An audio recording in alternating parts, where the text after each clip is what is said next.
Tester from Montana is recognized. Yeah, thank you, Mr. Chairman, ranking member. Congratulations to the ranking member for taking over this committee. It's the first time I've been here in person. I've been online, so thank you for your leadership. Thank you, Mr. Tester. I'll extend to you another 30 seconds, please. Perfect. Yeah, keep going. That's perfect. Senator Rounds brought up an issue that's near and dear to my heart because we have a bill on it, so it ain't over with yet, folks. I want to talk to you more about China, North Korea, Russia, Iran being prohibited from buying land. Number one, let's just take it at that face value. Do we have the ability to be able to track and stop that sale from happening on farmland or an agribusiness, because it applies to both?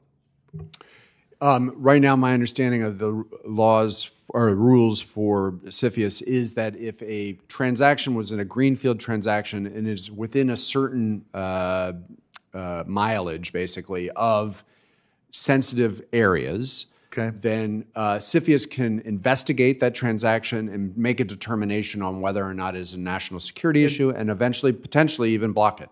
Okay, so, so the definition of a sensitive area becomes pretty damn important. I would suggest yes. Mm-hmm. And do you have any idea what the mileage is on that? So I think that the CFIUS has put together regulations and they have created an annex. And that annex actually says which are the sensitive sites. Oh, I got you. Like an ICBM missile silo would be a sensitive site. That seems like it would be, And yes. the question is, does that extend 500 miles, 50 miles, 5 miles? I can't remember off the top of my head, and I apologize. That's important to know. And this, by the way, would not only ban that, it would ban it all. Because quite frankly, I'm going to tell you, and I don't want to speak for Senator Rounds, I don't think China, North Korea, Russia, or Iran gives a damn whether we exist or not. So why should we allow them any entrance into our country? Because if you take a look at those countries, they're all affiliated. If a Chinese company comes in there, they're affiliated with the Chinese Communist Party.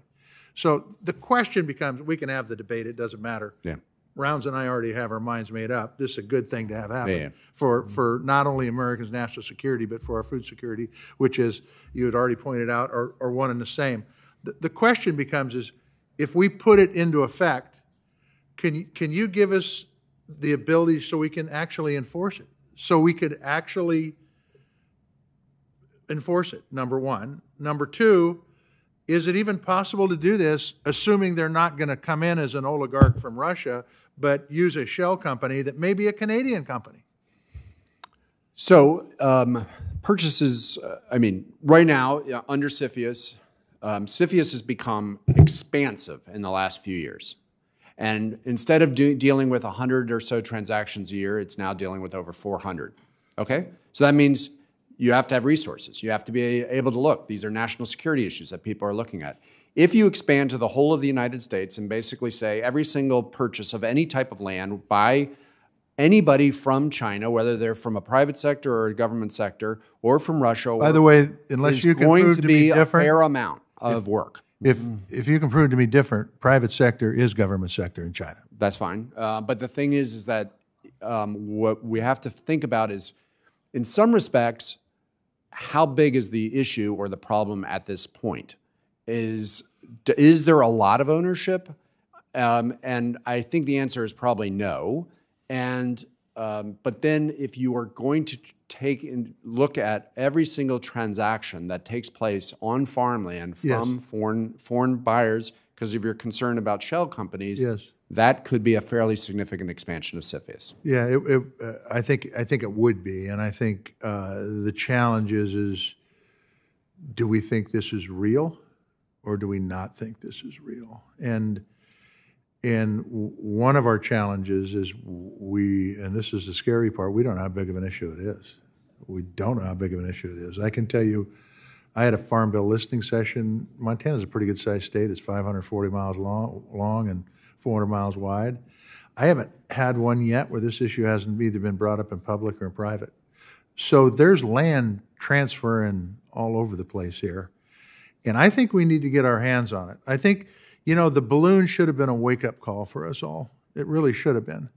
Because the truth is if they own land where I live, which is, as the crow flies, probably 60 miles from the nearest silo, I would say that that's of concern for me. So what the hell? I mean, there's sensitive sites all over the country.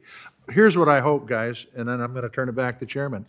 I hope you will work with us to make this workable. And I know it's going to be complicated, and I know that people are going to say this can't be done, but I think this is a huge issue. I think it's a huge national security issue, and I don't think we should be allowing countries who don't give a damn whether we exist or not owning land, whether it's farmland or agribusiness in this country.